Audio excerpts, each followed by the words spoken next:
On the left over here, we have individuals who are religious fundamentalists, religious fanatics, and this is the expression, RT-PCR, real-time PCR expression of the VMAT2 gene.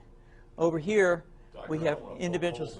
So let me complete. So over here, we have individuals who are not particularly fundamentalist, not particularly religious, and you can see there's a much reduced expression of this particular gene, the VMAT2 gene. Another evidence that supports our hypothesis for the development of this approach.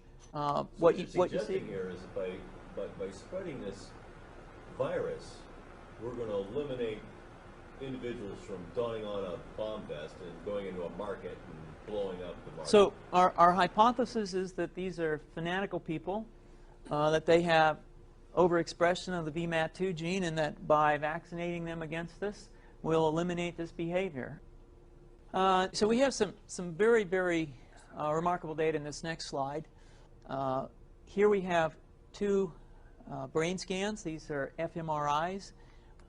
These are two different individuals with different levels of expression of VMAT2. On top is an individual who's a religious fanatic, an individual, and we've repeated this numerous times, that has high levels of VMAT2. Now, this individual down here who had low levels of the VMAT2 gene, this individual would self-describe as not particularly religious. In each case, these individuals were read a religious text. This individual lit up the right middle frontal gyrus, shown here, and that's a part of the brain that's associated with theory of mind.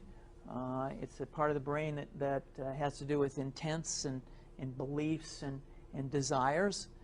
In contrast, in marked contrast, here's an individual who would not particularly self-describe as religious, and when they're read a religious text, what you see is that this part of the brain called the anterior insula lights up. This is a part of the brain that's associated with disgust or displeasure on hearing something. So you're suggesting I take a CT scan with me when I'm evaluating people to determine whether I put a bullet in their head?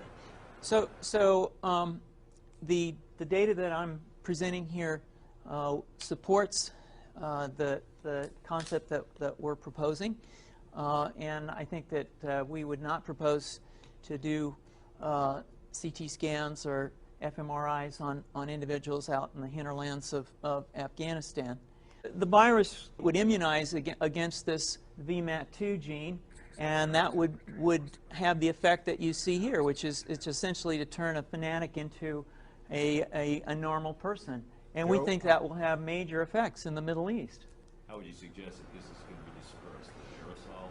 Well, so the present plan and the tests that we've done so far have used respiratory viruses, such as flu or rhinoviruses, and we believe that that's a satisfactory way to get the exposure of the largest part of the population. Most of us, of course, have been exposed to both of those viruses, and we're quite confident that this will be a very successful approach. This is fascinating. What's the name of this proposal? Yeah, so the name of this project is FunVax, which is the vaccine for religious fundamentalism. And you have a proposal already? The proposal has just been submitted, and I think that the data that I have shown you today would support the development of this project, and we think it has great promise.